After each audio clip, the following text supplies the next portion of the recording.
Muy bien, buenas tardes a todos. Entonces, ahora inicié la grabación. Eh, vamos a una continuación, la cuarta y última parte de peritonitis. ¿Está bien? Tenemos ya el vídeo de primera, segunda, tercera parte. Hoy vamos a culminar peritonitis. Un minuto.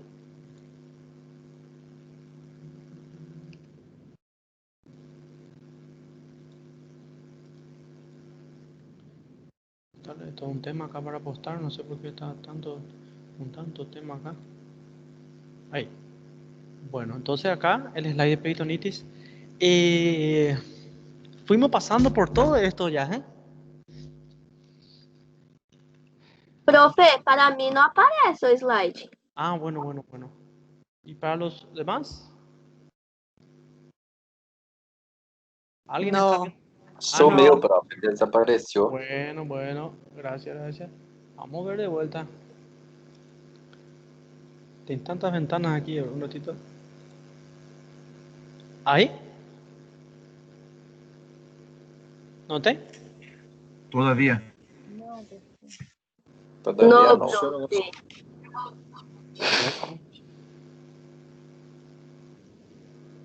Bueno. Aquí no me habilito para ver. Ahora estoy mirando usted, profe. Bueno, está bien, gracias. ¿Qué pasó? ¿Y ahora? Ahora yo miro. Sí, ahora sí. Acá donde dice anatomía. Sí, profe, Sí, está anatomía. Perfecto. Muy bien. Esto ya fue superado. Gracias. Vamos a avanzar. ¿Lembran de esto, eh? Ya vimos toda anatomía femenina, lembran, está comunicado con la cavidad peritoneal. Aquí está claramente evidenciado como el contraste, miren, radio opaco, muy bueno por radio cis. Fisiología.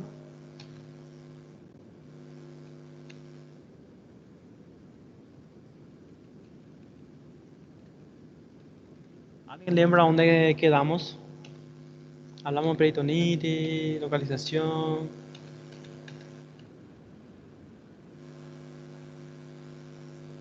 ¿O ni lembra dónde quedamos?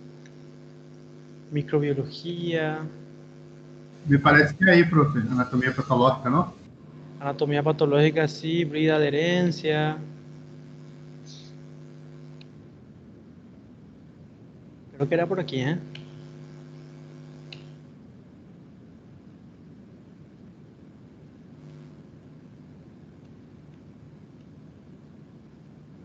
Bueno, vamos a partir desde... Este es el ejemplo que ya dimos. Este ya dimos ya. Las etapas y ven como hay una secuela. La peritonitis deja una secuela, que es la brida de adherencia que predispone después a cuadros de abdomen agudo obstructivo. Vamos a recordar este, ¿verdad? Este era un plastrón que ya definimos varias veces, ya, conglomerado de asa, de piplón, meso, ¿verdad? Tratando de bloquear la infección, manifestaciones clínicas, creo que quedamos por aquí, ¿eh? Manifestaciones clínicas, ¿está bien? Acá algo de, para iniciar, quiero aclararle que la peritonitis ya instalada, el diagnóstico ya se hace muy evidente. Con el interrogatorio y el examen físico tenemos signos claros de peritonitis, ¿está bien? El tema es en el inicio, porque tiene varias etiologías, ¿verdad? Varias etiologías que son esas etiologías lo que van a manifestar sus signos y síntomas primero. Y la peritonitis ya es una complicación ya. Entonces aparece ya en etapas un poquito más evoluidas la peritonitis franca, ¿verdad? Y a ella es fácil llegar a un diagnóstico, pero la idea es tratar de no llegar ahí, ¿verdad? De tratar de identificar en el inicio. Entonces, para la manifestación clínica tenemos signos y síntomas tempranos y tardíos. ¿Está bien? Tempranos y tardíos. Una vez que llega a etapa tardía, lo recomendable no es llegar ahí, ¿verdad? Porque la etapa tardía tiene un compromiso general, sistémico, que finalmente puede llevar a la muerte. Entonces vamos a ir viendo, ¿verdad? Los signos y síntomas pueden ser clasificados en locales y generales. Si llegamos, al menos cuando es local nomás, buen pronóstico, ¿verdad? Pero si ya tiene una repercusión sistémica, vamos a ir viendo que hay una falla multiorgánica inclusive y lleva a la muerte, ¿verdad? Entonces, vamos a diferenciar las manifestaciones tempranas y tardías y las locales y las generales. Acá, como dice, los primeros, la presentación temprana va a tener signos y síntomas locales nomás, ¿verdad? Y la tardía se relaciona con la repercusión general o sistémica. Algo nomás, solo para introducir, lo más característico en la peritonitis es el examen físico, la palpación. Eso es lo que quiero que graben. Todos los casos de CONADEN de reválida llevan en cuenta el signo de irritación peritoneal. Eso quiero que tengan grabado, signos de irritación peritoneal, que es a la palpación, va a tener dolor a la compresión, ¿verdad? Pero ese dolor a la descompresión es el signo estrella de la peritonitis, dolor a la descompresión.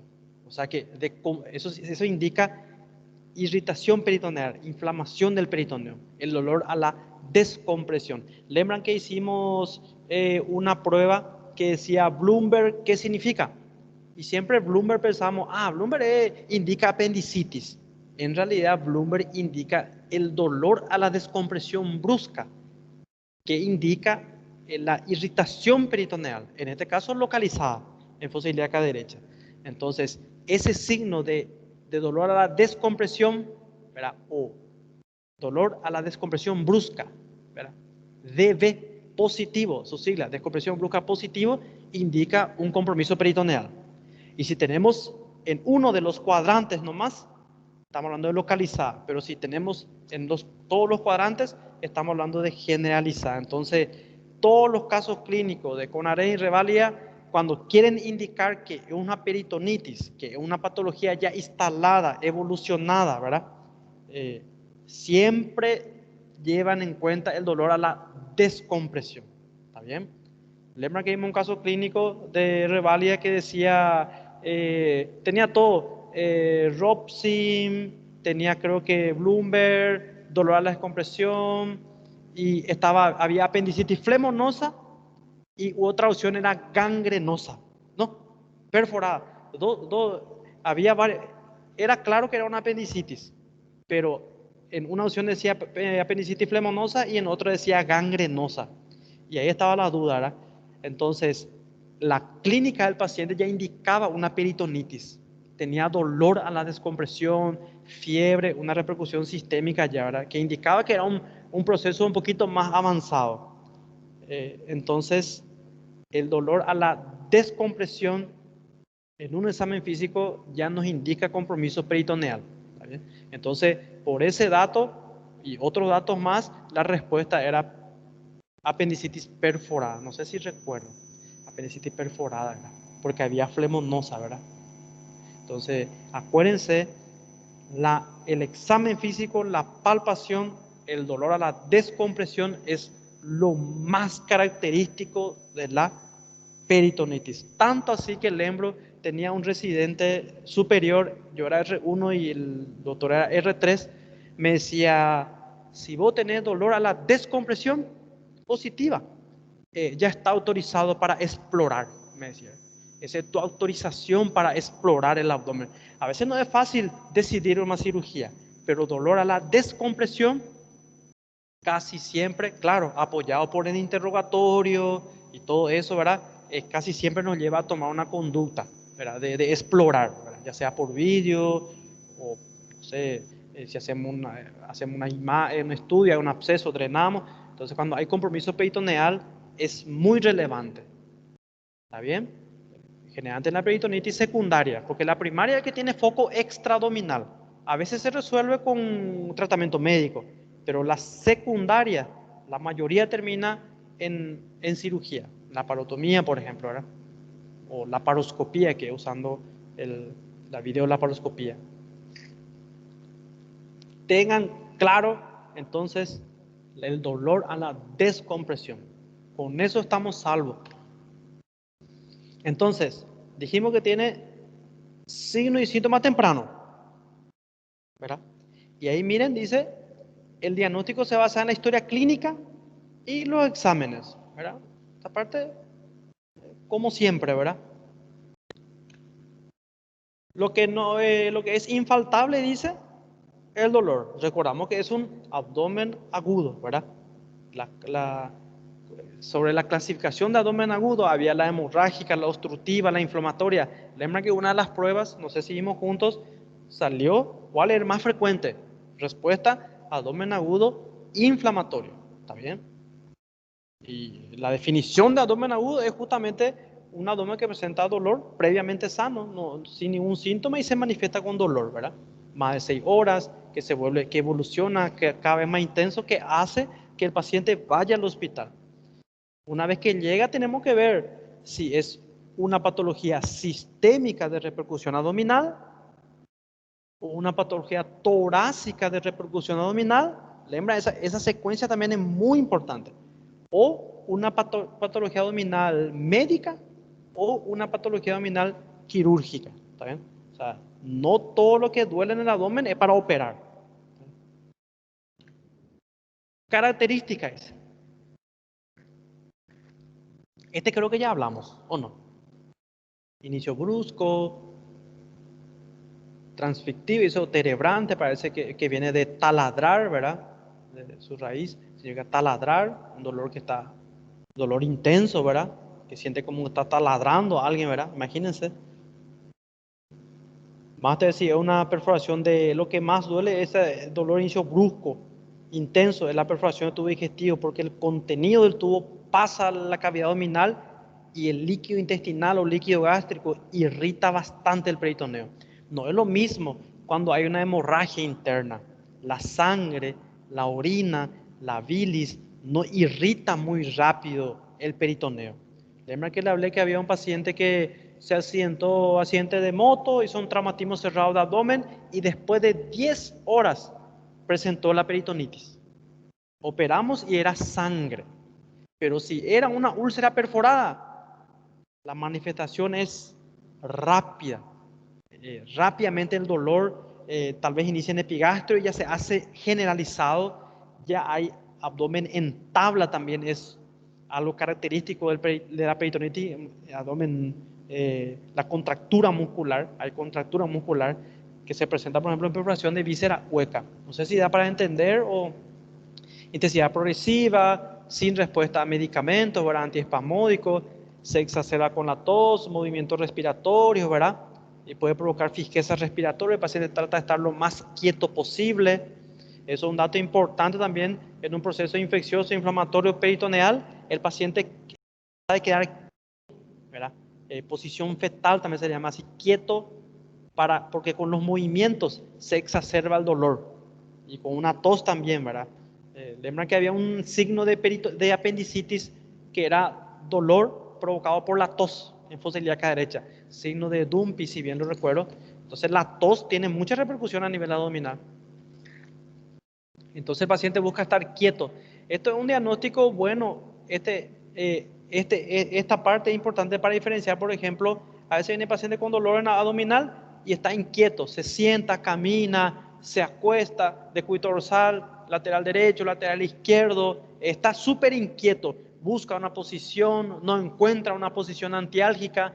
Eso es característico, por ejemplo, de un cólico renoureteral, una arenilla renoureteral, que el paciente es muy inquieto, no se queda quieto. está moviéndose, buscando posiciones y no encuentra una posición. Sin embargo, la apendicitis o peritonitis está más quieto. Es una información adicional nomás, ¿verdad? Bueno, es muy importante el interrogatorio y buscar. Acá el tema es el siguiente, miren, buscar el síntoma original, ¿verdad? Eso para saber más o menos el origen, si fue de origen apendicular, diverticulitis, o una úlcera perforada, ¿verdad? O un traumatismo, que haya sangre ahí irritando, ¿verdad? O una colecistitis, perforación de la vesícula, que es extravasa bilis. Esto es para eso. Pero lo que quiero aclararle es, una vez instalada la peritonitis, ¿verdad? Que es un proceso evolutivo, ¿verdad? Una vez instalada, ya la conducta generalmente son las mismas, ¿verdad? Más todavía si es una peritonitis secundaria, si el foco está en el abdomen. La conducta va a ser la misma, hidratar, reposición hipovolémica, hidroelectrolítica, porque puede haber deshidratación, ya saben lo que hablamos de eso, ¿verdad? Alteración hidroelectrolítica, se puede poner una sonda vesical, sonda nasogástrica para medir general, y generalmente termina en una laparotomía, ¿verdad? Entonces esto, tal vez una vez instalada la peritonitis, bueno, es para más o menos orientarnos hacia qué patología puede ser. Pero a veces la conducta siempre va a ser una laparotomía. Entonces, lo que nos puede ayudar es, si sabemos que puede ser una úlcera, tal vez hacemos si es una cirugía abierta, una incisión, siempre es mediana, en la línea alba, una incisión mediana. Y si por el interrogatorio, por el síntoma inicial, sospechamos que es una úlcera, podemos empezar a hacer una incisión encima, ¿verdad? Y ir ampliando, ¿verdad? O si en caso que sabemos que es una diverticulitis o una apendicitis, hacemos una incisión abajo y si de ser necesario ampliamos todo, ¿verdad? La incisión es sifopúbica, hay que ampliar, pero a veces se puede resolver con una incisión acá abajo, una mediana infraumbilical, por ejemplo, así se llama la incisión. Entonces, para no estar abriendo todo el abdomen del paciente, si tenemos una sospecha, iniciamos abriendo abajo. Nosotros, por ejemplo, bueno, yo personalmente, si sospecho que su síntoma original está orientado hacia una apendicitis, siempre le hago primero incisión infraumbilical. Si por ahí no puedo resolver o hay mucha pus en la cavidad, ahí voy ampliando poco a poco para cima, ¿verdad? La incisión máxima es sifopúbica, apendicifoide a la sífisis del pubis. Pero ¿para qué vamos a abrir todo un abdomen si es que se puede resolver con una incisión más pequeña, ¿verdad? Depende, eso depende mucho. O hoy en día la videolaparoscopía, que es espectacular, pero no está nomás disponible en todos los lugares. Esto ya dijimos, creo. Si tiene antecedente de cronología Murphy, dolor migratorio, sospechamos con apendicitis, ¿verdad? O si miren antecedentes de inicio súbito rápido que se generaliza, dice, ¿verdad? O antecedentes de dolor tipo quemante, puede tener asía, acidez, ¿verdad? Un dolor periódico que de tanto en tanto va apareciendo, que se relaciona con la comida. Entonces ahí sospechamos que puede ser una úlcera, ¿verdad? Pero como le digo, una vez instalada la peritonitis, ya la conducta va a ser igual, ¿verdad? Y independiente de la causa, ¿verdad? Bueno, signos y síntomas tardíos. Acá le puse que no hay que esperar que se manifiesten esto, ¿verdad? De ninguna manera, ¿verdad? Si es posible, ¿verdad? Porque acá, miren, muchas veces es una etapa irreversible. Entonces, lo ideal es diagnosticar antes. A veces cuando hay dudas o el paciente lleva mucho tiempo en su casa, no viene al hospital, a veces ya viene ya de forma tardía. Entonces ya la peritonitis ya está instalada y es más fácil diagnosticar, ¿verdad? Cuando más evolucionado está, más signos y síntomas de peritonitis es más fácil. Pero no hay que llegar a eso de ser posible. Bueno, acá le puse un cuadro para que, si quieren mirar, miren lo que es los signos y síntomas tardíos. inclusive alteración de estado de conciencia, hipotensión, taquicardia, taquipnea, ahí se ve respiración superficial. ¿Por qué es superficial? Porque no puede inspirar profundamente porque ahí se mueve más el diafragma. Y recuérdense que hay mucho dolor en el abdomen con cada movimiento respiratorio, con tos, por ejemplo. Entonces busca estar quieto y trata de respirar rápido, taquipnea y superficial nomás, ¿verdad? Para como una medida antálgica, ¿verdad? Oliguria, recuerden que produce mucho espacio en la cavidad peritoneal, envía mucho líquido, eso puede dar una hipovolemia, por tanto oliguria. Dice dolor exacerbado y periodos de acalmia. Generalmente se instala ya, esto a veces puede haber periodo de calma, pero generalmente se instala y es continuo. Por la sepsis, una falla orgánica, hiperinamia, distrés respiratorio, puede llegar a shock, ¿verdad? Entonces, creo que dimos ya la fisiopatología de peritonitis, ¿verdad? Que llega finalmente al shock y lleva a la muerte, ¿verdad? Inspección, miren vos, fase hipocrática. No sé si hablamos de fase hipocrática, le voy a mostrar enseguida. Divídese en miembro, disociación. Miren, disociación axilorectal, ¿recuerdan? Se mide la temperatura axilar y la temperatura rectal. Y si hay un proceso peritoneal o una apendicitis o una enfermedad inflamatoria pélvica, va a haber una diferencia de 1 grado o 2 grados, puede haber más elevado en la temperatura rectal, ¿verdad? Indica un proceso ahí inflamatorio, por ejemplo, en la peritonitis. Alteraciones, va a haber vómitos, ilio, hemorragia digestiva. Miren, esto es un proceso bien tardío, ¿verdad? La hemorragia digestiva, porque va a haber recuerdan que hay repercusión sobre la circulación esplácnica, que sería la vascularización del tubo digestivo que está en el abdomen, más el hígado, vaso y páncreas. Hay una alteración de ese flujo y hay una alteración del retorno venoso, no sé si recuerdan, porque por la vena porta va al hígado y va a la cava. Entonces hay una dificultad en el retorno venoso y el corazón disminuye su gasto cardíaco, que es el volumen que va enviando, ¿verdad? Volumen minuto, y va sufriendo la mucosa, esa alteración sobre el flujo sanguíneo altera la mucosa intestinal y finalmente puede manifestarse como una hemorragia, ¿verdad? Timpanismo, esto significa como hay un íleo, está paralizado el intestino. Recuerden que todo músculo liso en contacto con una serosa inflamada se paraliza. Entonces empieza a dilatarse, acumula gas y líquido.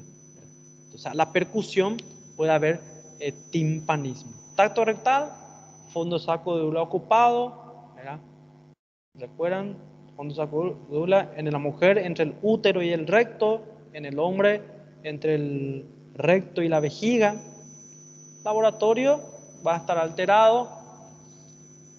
A veces, en una peritonitis infecciosa, por ejemplo, va a haber, lo general, leucocitosis con neutrofilia, pero en etapas tardías puede haber leucopenia, disminución de los glóbulos.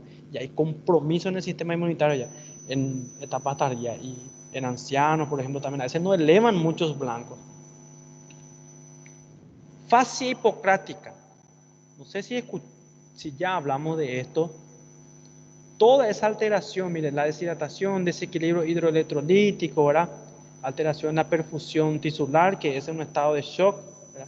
Hay hipotensión, todo eso va a llevar a la fase hipocrática. Creo que tenía una imagen acá. Dice caracterizada por rasgos afilados, ojos hundidos, ojera, dice, sequedad de mucosa, sudor frío, expresión de angustia y dolores. Esta fase no vamos a encontrar en una etapa temprana, no está así muy rápido, ¿verdad? Entonces, esto se presenta en la peritonitis de larga evolución y a veces ya va acompañado de vómito fecaloide, que indica un pronóstico ominoso, dicen los libros, ¿verdad? Un enfermo moribundo o signos de premortem, también le llaman. Y ahí el cuadro puede ser irreversible ya, ¿verdad? la repercusión generalizada.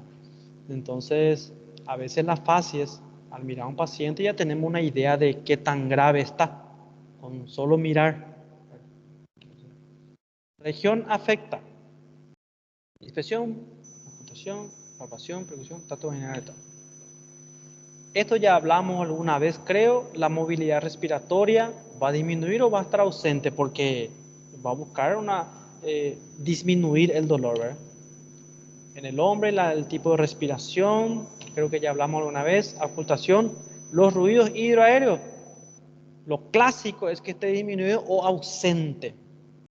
Pero en la fase inicial puede estar aumentado.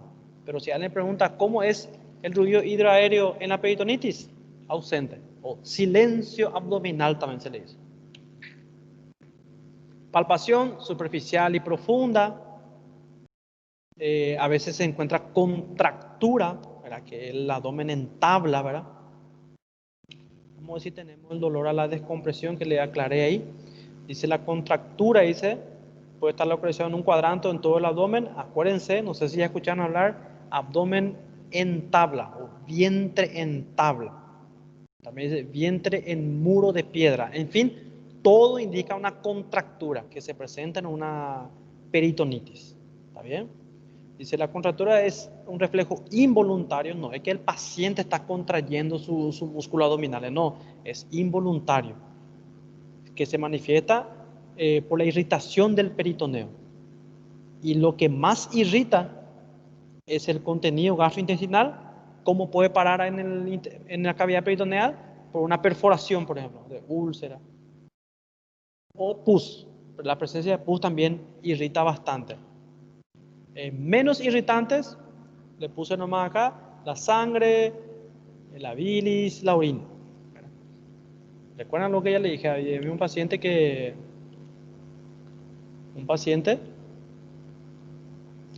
después de 10 horas se manifestó su, bueno, dolor provocado. Acá, esto es lo más importante que tienen que recordar. Lo más importante. Miren estos signos, ¿está bien? Estos signos. Bloomberg, Jacob y Genau de Musit, Genú de Musit. Esto es lo que tiene que dominar sí o sí. Sí o sí. Peritonitis. Acá, estos son los signos clásicos. Clásico, que nos indica que estamos ante una peritonitis. Bloomberg es dolor a la descompresión brusca. Olvidé agregar ahí, descompresión brusca. Brusca, no es apretar despacito y soltar despacito. No, la descompresión brusca en fosa ilíaca derecha se genera por el contacto entre el peritoneo parietal y el visceral y el despegamiento de las serosas. Eso genera mucho dolor. El dolor es intenso a la descompresión. Vos le preguntás al paciente, ¿dónde duele más? ¿Cómo duele más? ¿Cuando estoy apretando o cuando estoy soltándole? Y te va a decir, bueno, lo que nos dicen los libros y lo que vemos en la mayoría de los pacientes, duele más a la descompresión brusca. ¿Está bien? Recuerdan lo que el peritoneo visceral tiene una inervación y el parietal otra. Imaginen estimular los dos de una vez. Entonces, causa dolor. Signo de Jacob es lo mismo que Bloomberg, pero en fosa ilíaca izquierda. Dolor a la descompresión brusca en fosa ilíaca izquierda. Lo clásico, acá por ejemplo, esto puede ser por una apendicitis, por ejemplo, y acá lo más común es en la diverticulitis, por ejemplo, ¿verdad? Y signo de Genú de Musilla es dolor en todos los cuadrantes. Indica ya peritonitis generalizada. A la inspección le palpamos al paciente, compresión, le palpamos, palpación profunda y descompresión brusca. Palpamos acá y dice, después le palpamos acá, donde vamos apretando, le va doliendo. Y eso se refleja en la cara del paciente. O hace un sonido, ¿verdad? De dolor.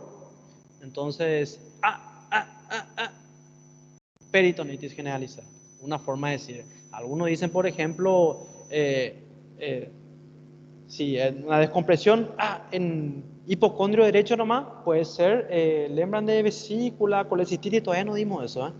pero también puede haber una inflamación en esa zona, una colecistitis. Hay otro signo ahí que se usa diferente, signo de Murphy, que es dolor a la compresión en el punto vesicular. Se le pide al paciente inspirar y el diafragma baja el hígado y la vesícula y toma contacto con la mano está al acecho, comprimiendo ahí. Cuando toca ahí la vesícula, él detiene la respiración, respira profundamente y de repente detiene la respiración. Ese es el signo de Murphy positivo. Cuando se detiene la inspiración, detención brusca de la inspiración. Está inspirando y queda quieto ahí. Pero la mano tiene que estar al acecho, tiene que estar ahí la mano esperando ese signo. Por eso decimos mano al acecho. No sé cómo sería el portugués, al acecho. Estar esperando ahí. Así como esos leones ahí, están ahí hollando por su presa, al acecho, con toda la paciencia, hollando. Entonces nosotros le palpamos acá, esperamos y le pedimos inspirar. Y ahí se manifiesta. Entonces, esto, por favor, esto tiene que dominar. Van a ver todas las preguntas que hay de reválida, que aquí se centra todo. El dolor a la descompresión brusca, signo de irritación peritoneal, ¿verdad? Ya sea localizada o generalizada. Recordar, porque eso nos orienta hacia el diagnóstico, hacia el tratamiento.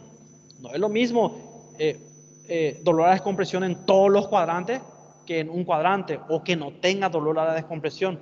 Hasta inclusive podemos descartar algunas patologías solamente con estos signos. Acá, a modo de información para los que quieran investigar, a veces hay peritonitis, signo de peritonitis, pero no tiene contractura, es abdomen en tabla, por ejemplo, ¿verdad? Cuando hay un trauma, en ancianos, miren, en ancianos, ve que el músculo está todo atrofiado, ya no tiene más esa masa muscular.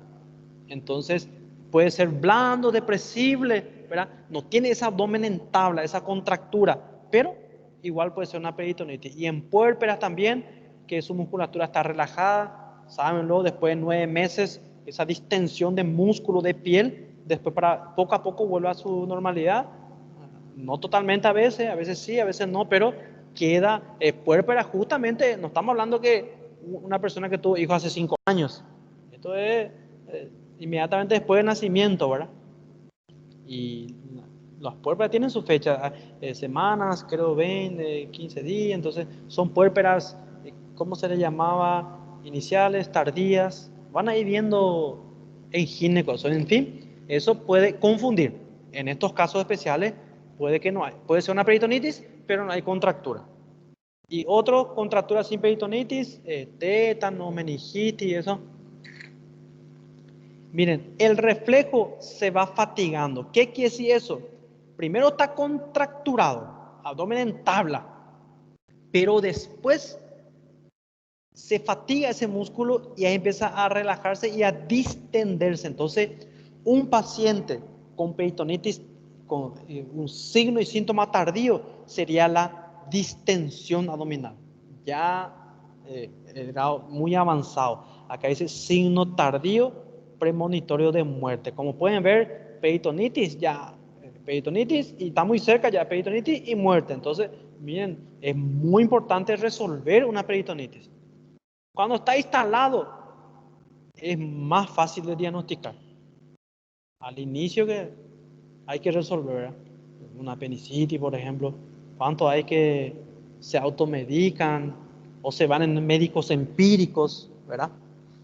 Y toman infusiones caseras y aguantan, y cuando están en último grado, vienen al hospital. Entonces, no siempre también depende del médico, ¿verdad?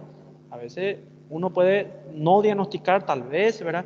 Pero a veces también mucho por el paciente. No viene a tiempo o recurre a otros medios, ¿verdad? A modo de comentario nomás le dijo, a modo de comentario, que nadie se quiere operar. Ustedes mismos pueden aplicar en ustedes, o quién quiere ya operarse así, ¿verdad? Siempre hay una pequeña resistencia, ¿verdad? Por parte de los pacientes, pero explicando bien, claro que se consigue, porque va a estar comprometido su vida. Signo de Joubert. Este es un clásico también. tiene que lembrar desaparición de la matidez hepática. A la percusión, ¿verdad? Lembra que dijimos, se usa un dedo plexímetro que se coloca sobre el abdomen, pero no es colocar así. Por ejemplo, este es el abdomen y colocar así, no. Mano plena, hay que descansar así, hay que descansar, por la curvatura del abdomen, hay que descansar así. Y ahí este es el dedo percutor. A veces puedo usar uno o dos. Yo uso dos de preferencia. Ahí tengo más fuerza y voy batiendo con movimiento de muñeca, el puño. Y a nivel del hígado tiene que ser mate, un dolor, un sonido corto, sin eco. No tiene ese tum, tum, no, corto, tuk, tuk, tuk, así no. Pero si tiene un eco, tum, tum, es la sonoridad. Y cuando más aumentado, más aire hay, ¿verdad? Entonces, en vez de ser mate, va a ser sonoro. ¿Y eso qué nos indica? Por ejemplo, perforación de víscera hueca. Esto es un clásico. Y la radiografía acompaña también esta sospecha. Si tenemos signo de Jover positivo, presente, que es la desaparición, entonces sospechamos tal vez que haya un neumoperitoneo, ¿verdad? No es muy fácil, ¿verdad?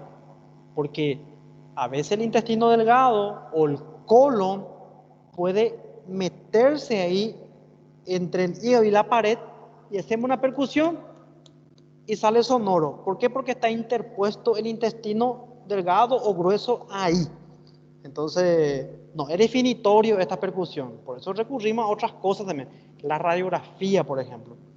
Se ve un signo de neumoperitoneo, signo de Poupart. No sé si ya hablamos, que es aire entre el diafragma y el hígado. Y se mira al lado derecho. ¿Por qué? Porque al lado izquierdo está la cámara gástrica, el fundo gástrico, que puede confundir con un falso neumoperitoneo. Pero hay una pequeña diferencia. En la cámara gástrica, el área radiolúcida, que es oscuro por aire, se ve más o menos así circular, ¿verdad? Pero en el neumoperitoneo, cuando es el lado derecho, se ve como una hoz. Una hoz o foice, es un triángulo encurvado, ¿verdad? Creo que ya vimos varias veces. Tacto vaginal. Pregunta en los hospitales aquí. Siempre los doctores preguntan, ¿cómo termina un examen físico de abdomen? Y la respuesta es toque vaginal y rectal, ¿verdad? Siempre quieren escuchar esa respuesta, pero aclaramos que no es tanto así, no, es medio delicado también, ¿verdad? Si estamos sospechando una litiasis vesicular, por ejemplo, ir a hacer un tacto vaginal o rectal puede, no sé, quedar confuso para el paciente, ¿verdad? Pero está escrito, el examen físico completo del abdomen incluye tacto vaginal, tacto rectal y el dorso. Siempre tenemos que mirar atrás, algo que muchas veces no hacemos, mirar atrás. Entonces, pero en la práctica, en la vida práctica, a veces dependiendo del caso, nos acomodamos, ¿verdad? Dependiendo del caso.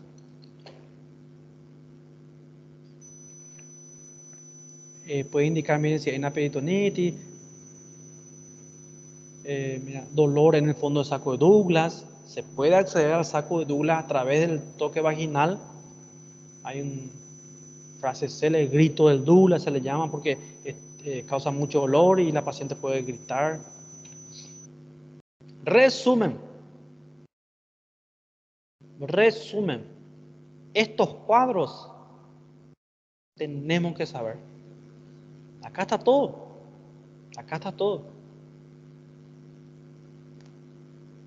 Y miren que no es muy difícil diagnosticar la peritonitis. Creo que no es muy difícil. Una vez instalada ya está fácil. El tema es que si está instalada y es muy tardío es un problema también, ¿verdad? Entonces, signo, distensión. Acuérdense, en realidad abdomen plano en tabla puede estar. La distensión ya va a ser un poquito tardío. ¿Recuerdan? Cuando la contractura involuntaria se empieza a fatigar, ¿verdad? Los músculos se fatigan, ¿sabían eso? ¿Saben, verdad? Los músculos se fatigan, por eso siempre doy como ejemplo cuando un paciente tiene dificultad respiratoria. Así es, así es, ¿verdad? ¿Ya vieron alguna vez? No sé si ya vieron, pero a veces hay pacientes con dificultad respiratoria por miles de motivos. Está así. Paciente con COVID, ¿cuánto he visto así? Está así. Está así. Y ese paciente, pocas veces podemos pronosticar el futuro de un paciente. No podemos decir, hay doctores que sí dicen, ese paciente tiene 2 días de vida o 3 días de vida, dan una sentencia, ¿verdad? Pero yo personalmente no doy una sentencia de días, ¿verdad? Porque tenemos a alguien superior que decide esas cosas, ¿verdad? ¿Cuántas veces? Tengo un tío, le cuento una anécdota, tuvo una, ¿qué era? Una insuficiencia de válvula aórtica. Y el doctor le dijo que tenía 6 meses de vida. No es el tema, pero le cuento más. 6 meses de vida. Yo estaba 4º año. ¿Cuándo eso? 4º año. ¿Qué año fue eso? 2008 por ahí, no me acuerdo bien. Y yo me fui con mi tío, ¿verdad? A mi profesor de clínica, ¿verdad? Le llevé y le dijo así. Y se pasaron 10, 14 años. Y adivinen qué, mi tío ainda está vivo, tranquilo, trabajando. Hizo después de 3 años su cirugía más o menos, pero sigue. Y al final mi tío me dijo, no es mi enfermedad que me estaba por matar. La palabra del doctor casi le mató. Al decirle que tiene 6 meses de vida. Imagínense, muy delicado ese asunto. Bueno, ¿por qué toco ese tema? Porque muchas veces no podemos predecir el tiempo de vida de un paciente, pero yo encontré un caso que sí podemos predecir si no se llega a la solución, que es cuando el paciente tiene dificultad respiratoria, cuando está usando sus músculos accesorios, lembra, escaleno, esternocleido, intercostal externo, tiene tiraje intercostal. Cuando está respirando con sus músculos accesorios y hace esfuerzo, podemos estar seguros que ese paciente, si no se toman las medidas necesarias, en poco tiempo va a fallecer, porque el músculo, fisiológicamente hablando, se fatiga. Se fatiga. Pueden probar un día pendurarse por un árbol, no sé, o por una barra. No van a aguantar mucho tiempo. Tal vez el más entrenado va a aguantar, no sé, el músculo se va a relajar, se va a fatigar después. Entonces, el mensaje que le quiero dar es que, y acá, ¿qué ocurre? Miren, distensión ya, porque el músculo se fatiga. Entonces, siempre me llamó la atención cuando un paciente está con marcada dificultad respiratoria. Hay que solucionar, poner un tubo, enviar a terapia intensiva, algo tenemos que hacer, porque ahí va a llegar un paro cardiorrespiratorio enseguida. Entonces, esa es una de las pocas veces que podemos pronosticar un desenlace final de un paciente. Y en el resto de los casos yo no suelo aplicar el tiempo. Entonces, solamente para comentar, distensiones. Si ven algún día en el hospital un paciente que está ahí así, tienen que solucionar, porque tarde o temprano se va a fatigar y se va a cansar y va a parar. Palpación, miren, hipersensibilidad. Lembra que esto se ve también en la apendicitis, en fosa ilíaca derecha hay hipersensibilidad, ¿verdad? En este caso, en todo el abdomen puede haber, en una peritonitis generalizada. Defensa muscular. Defensa, encontramos ahí justamente a la palpación, ¿verdad? El paciente hace una contractura así, ¿verdad? Pero intermitente nomás, no una contractura instalada permanente, ¿verdad? O sea que una contracción instalada permanente que es la contractura. Este es intermitente. Uno le palpa y el paciente contrae esa zona, ¿verdad? Como un mecanismo de defensa, ¿está bien? Entonces primero viene generalmente la defensa y seguidamente la contractura, el abdomen en tabla. Y después, miren, acá habla otra vez de distensión, ¿verdad? Esto realmente se ve a la inspección, ¿verdad? Pero bueno, y acá recordar signo de Yenun-Musi, que es dolor a la descompresión en todos los cuadrantes. También puede haber una peritonitis localizada. Saben que la peritonitis puede ser localizada o generalizada. Y ahí tenemos dolor a la descompresión brusca. Brusca, faltó acá. DV positivo, como usan los amigos de rivalidad. DV positivo, descompresión brusca positivo. Y signo de Bloom, ¿verdad? Pero esto es en fosa ilíaca derecha, ¿verdad? En fosa ilíaca izquierda es de Jacob. Y en todo el abdomen es Genú de Musi. Percusión, timpanismo y acá ocultación, lo clásico, es decir, silencio abdominal. Bueno, una cosa es ver en la teoría, pero en la práctica se aprende mucho mejor. Cuando vengan por aquí, vamos a aplicar esto en los pacientes y generalmente se encuentran todos esos signos infaltables en las peritonitis clásicas. En este caso, la peritonitis secundaria son las más clásicas, ¿verdad? Lo que más vemos, que tiene foco intraabdominal, ¿verdad? La terciaria, la primaria, por ejemplo, puede ser hasta una tuberculosis, por ejemplo. Entonces son cosas medio ya atípicas, ¿verdad? Y la terciaria es la peritonitis, digámosle, rebelde, la peritonitis persistente, que ya se operó y luego presenta otra una peritonitis. Ejemplo, una apendicitis, por ejemplo, se hace una ligadura de la base apendicular y después de unos días esa ligadura se puede desprender. Y ahí el contenido del ciego pasa al abdomen y es de vuelta a una peritonitis. Entonces, ahí se habla de peritonitis terciaria o peritonitis persistente, ¿verdad? O peritonitis postoperatoria, donde ya se hizo un tratamiento para solucionar y fracasó el tratamiento. Eso ocurre también en la peritonitis generalizada cuando hay pus, abscesos de pus, acúmulo de pus. Si no se hace un buen lavado, puede quedar pus. Lembran que el peritoneo infradiafragmático, ¿verdad?, es el que más absorbe. Entonces la circulación del líquido intraabdominal, ya sea pus, por ejemplo, tiende a ir hacia arriba, ¿verdad? ¿Está bien? Hay una presión negativa acá en la parte superior del abdomen y presión positiva en la parte de abajo. Entonces tiende a ir hacia arriba. Ese por el movimiento del diafragma, ¿verdad? El tórax tiene presión negativa también, ¿verdad? Presión negativa. Entonces se acumula pus después de una peritonitis que no se lavó bien y después de unos días el paciente mala evolución, fiebre, dolor, glóbulos blancos elevados y puede ser un absceso y se vuelve a operar y ya una peritonitis terciaria ya postoperatorio ya, donde hubo tal vez una falla en el tratamiento o cosas así. No sé si da para entender.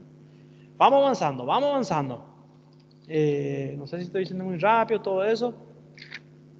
Método auxiliar diagnóstico, análisis de sangre podemos hacer, imágenes, pero le puse claramente aquí, la clínica es soberana. Si en la apendicitis todo universalmente están de acuerdo que el diagnóstico es clínico, ¿verdad? Un interrogatorio típico, un examen típico, te da 95% de diagnóstico, imagínate. Y una peritonitis con más razón, porque la manifestación es más franca, más clara. Y ahí le puse... Profe, Sí. entonces a face procrática vai ser só quando ela é generalizada? Pode ter esse signo? Y generalmente es cuando ya hay repercusión sistémica. Y eso generalmente va relacionado ya con la generalizada, ¿verdad? Con la generalizada. A no ser que sea localizado con un foco persistente, también puede dar, ¿verdad? Un absceso, un foco persistente que va teniendo repercusión sistémica, también puede ser, pero más frecuentemente los síntomas tardíos van más relacionados con la generalizada. ¿Bien?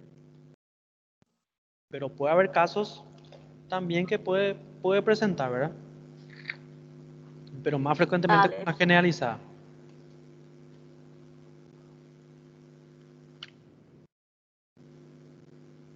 Muy Muy bien. Acá le puse al laboratorio. El leucocitosis, eso ya pueden imaginar, ¿verdad? Neutrofilia, la orina se busca si hay hematío o si hay una infección, ¿verdad?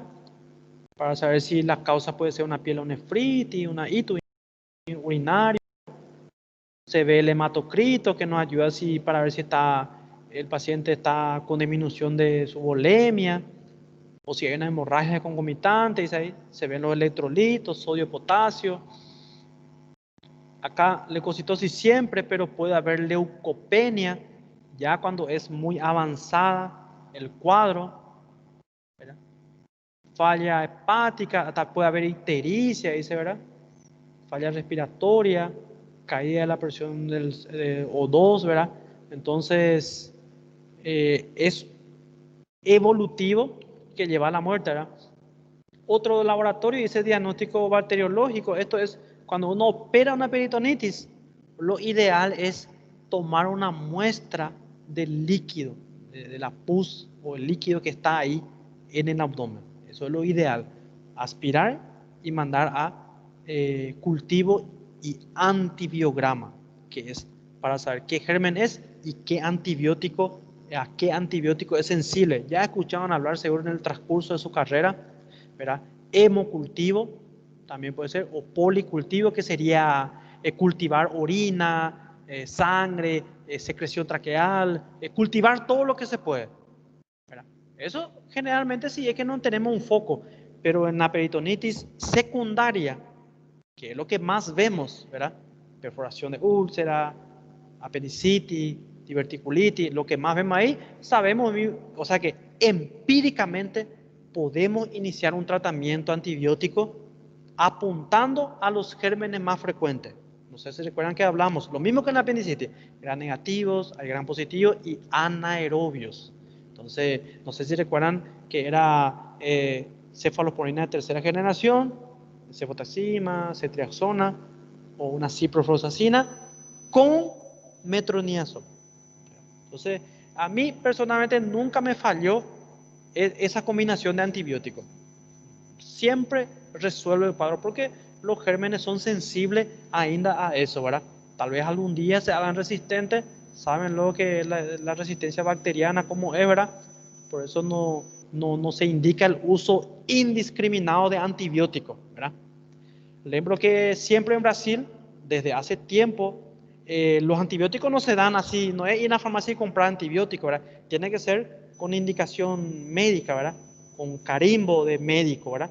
Acá, toda la vida, era ir a la farmacia y comprar. Ahora, creo que el año pasado, que se empezó a instalar solamente con carimbo.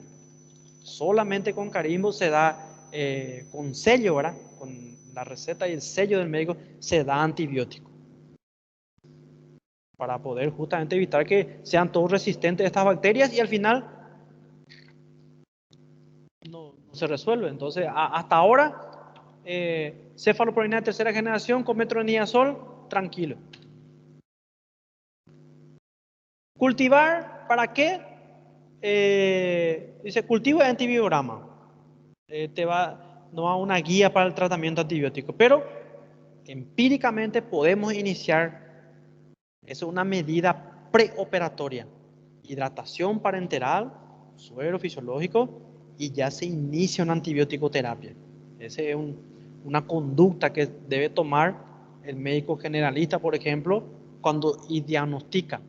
Tanto así que se dice, como la peritonitis tiene mucha repercusión sistémica, una depresión hidroelectrolítica, ¿verdad? Se dice, ¿verdad?, que lo ideal es hacer una reanimación hidroelectrolítica primero, mandarle volumen, corregir el medio interno, iniciar antibiótico-terapia y después operar. Pero no digo operarle después de 2-3 días, en el transcurso de las horas, si es posible en menos de 12 horas o más temprano, ¿verdad? Acá nosotros en la práctica, diagnosticamos, hidratamos, antibióticos, y en 1 o 2 horas ya, mientras se preparan los materiales, quirófano, ya está subiendo en el quirófano. Entonces, si alguien le pregunta alguna vez en una peritonitis si es cirugía de entrada o reanimación hidroelectrolítica y cirugía, la respuesta es esa. Vamos a ver si vemos algunos casos de revalida que indica reposición volémica primero. Creo que hay algunos. Esto a modo de información, peritonitis secundaria, lo que más vemos, siempre se dice hay polimicrobiano, hay varias cepas por ahí, y como siempre, gram negativo, gram positivo y anaerobios, ¿verdad? Lo que más están. Imágenes, ya saben, lo mismo de siempre, ¿verdad? De cada grupo de personas, ya hablamos mucho en apendicitis de eso. Tratamiento dice, ¿qué pasó? Yo tenía otro slide ya. Yo tenía otro slide donde hablaba de imágenes y eso. Bueno, vamos a tratar de hablar de imágenes. Lembra que hablamos bien de imágenes en abdomen agudo y en apendicitis. Bueno, lo mismo se aplica en abdomen agudo, ¿verdad? ¿Cuál es? Radiografía en abdomen agudo, por ejemplo, tiene su protocolo. ¿Será que alguien recuerda? ¿Alguien recuerda ahí el protocolo? Eran 3 incidencias.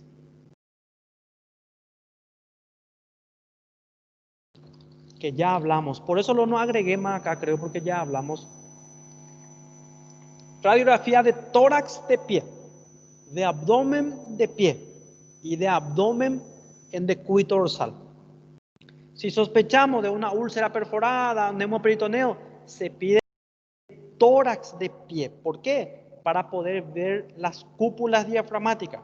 Porque ahí está el signo de neumoperitoneo. Porque si hacemos solo de abdomen, hay mismo aire por todo el lado. Entonces puede confundir.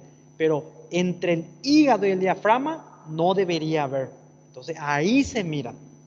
Radiografía, entonces 3 incidencias en abdomen agudo. Ecografía para ver líquido y ver el foco infeccioso, en niños, en embarazadas, por ejemplo, ¿verdad? Tomografía, tal vez si hay dudas, pero como les digo, en la peritonitis la clínica es soberana, ¿verdad?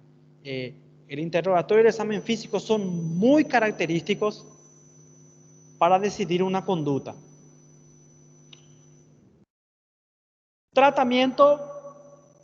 No le profundicé tratamiento porque pensé que año que viene se iba a profundizar, ¿verdad? Quinto, sexto, pero podemos hablar un poco. Tratamiento médico, ¿qué significa? Primero hay que hacer una reanimación hidroelectrolítica, no es operar directamente, hay que reponer volumen. 2 vías, se puede poner 2 vías periféricas, cargar suero fisiológico, iniciar antibióticos, ¿verdad? Y tratamiento quirúrgico, si es peritonitis secundaria, todo generalmente va a la laparotomía. Laparotomía es la abertura del abdomen. Y laparoscopía es la exploración, pero a través de una pequeña abertura, menos invasiva, ¿verdad? Que es la videolaparoscopía. ¿Se puede hacer peritonitis con videolaparoscopía? Sí se puede. ¿Hay una ventaja del video sobre la abierta? Sí, algunos hablan de para obesos, por ejemplo, una ventaja, ¿verdad? Hay muchas complicaciones en la herida, en la pared, ¿verdad? Como infecciones, eventraciones, que son hernias posteriores, ¿verdad? Y se ve mejor todos los espacios. Lembran los espacios, creo que le mostré en fisiología del peritoneo los espacios sufrénico derecho, izquierdo, subhepático, ¿verdad? Los espacios paretocólicos derecho, izquierdo, fondo de saco de Douglas, ¿verdad? El intermesenterico cólico derecho, izquierdo, no sé si recuerdan que hablamos. Entonces con el vídeo, con la cámara se puede ver todo eso. Si vamos a operar abierta y para ver todo se hace una incisión amplia. Se puede también. Entonces, ¿y en qué consiste el tratamiento quirúrgico? Entrar en el abdomen, ya sea por vídeo o abierta, convencional, ¿verdad? Se dice, buscar el foco infeccioso, extirpar el foco infeccioso, si es una apendicitis o lo que sea, y hay varias cosas que se pueden hacer, porque si es una úlcera perforada, no vamos a extirpar el estómago, por ejemplo, ¿verdad? Entonces, Si una úlcera perforada, generalmente se hace un reavivamiento del borde porque la úlcera tiene como un callo fibroso, ¿verdad?, alrededor, y no es que está perforado y sutura ahí mismo, no, se tiene que reavivar los bordes, se hace una sección de esa úlcera, resección de esa úlcera y después se sutura. Apendicitis, apendicectomía, se extrae, ¿verdad? Si es por divertículo de Meckel, se extrae el divertículo. Y si es una EPI, si es un problema acceso tubovárico, por ejemplo, se trata de aspirar el absceso, ¿verdad? Lo ideal es no tirar toda la trompa, el útero y el ovario, ¿verdad? Porque no podemos, una mujer en edad fértil, estar extirpándole el ovario o la trompa, ¿verdad? Entonces, cada etiología va a tener su tratamiento quirúrgico, ¿verdad? Si es una diverticulitis perforada, por ejemplo, depende del grado. Se va a mover en la próxima aula, hay varios grados, a veces se deja un dreno nomás, a veces se tiene que hacer una resección del colon, es más frecuente el colon sigmoide, se puede extirpar, resección del colon afectado, inclusive a veces termina en una colostomía, que es tirar el colon, abocar al exterior. Entonces, el tratamiento quirúrgico es muy variable, dependiendo del caso, ¿verdad? Pero una peritonitis, su tratamiento es, la mayoría, más te voy a decir, peritonitis secundaria es quirúrgico. ¿Por qué resalto siempre secundaria? Porque la terciaria, por ejemplo, puede ser a causa de un foco de pus que quedó luego de una peritonitis, ¿verdad? Y hoy en día se puede hacer por mínimamente invasiva, se hace drenaje percutáneo a través de la piel, ¿verdad? Entonces se hace una pequeña punción y se coloca un guía fina y se coloca, y a través de eso se puede ir drenando, ¿verdad? Entonces la tendencia en cirugía es que sea cada vez menos invasiva, y la cirugía percutánea es toda una especialidad, y acá tenemos pocos que hacen eso ainda, pero es una buena especialidad para el futuro de muchos que quieren ser cirujanos de repente. La cirugía la percutánea es muy buena. Esa es la tendencia, que sea todo mínimamente invasiva. Entonces, en la terciaria, por ejemplo, se puede hablar de eso dependiendo, claro. Pero si hablamos de secundaria, tratamiento quirúrgico general, laparotomía o laparoscopía. Entonces, no sé si hablé muy rápido. Acá terminó lo que básicamente, con respecto a imágenes, pueden profundizar en los slides de abdomen agudo y de apendicitis que falta apostar, pero pueden profundizar ahí. Si es una peritonitis franca, ya a veces con el interrogatorio de examen físico ya tenemos el diagnóstico. Bueno, voy a cortar la grabación para que no quede muy extenso. Acá me Daniela, yo cuando corto la presentación puedo ver los mensajes. Acá Daniela me respondió, tórax AP de pie. De pie porque ahí por la gravedad el aire sube arriba y da para ver el neumo ahí, ¿verdad? Abdomen AP. ¡Hala! Daniela respondió todo, ¿eh? Abdomen AP, abdomen acostado. AP de pie, parado. Y sí, y acá aclarando, descuito usar acostado. Súper. Bueno, voy a cortar la grabación. Gracias por la atención, ¿verdad? Una segunda tarde, lunes a la tarde.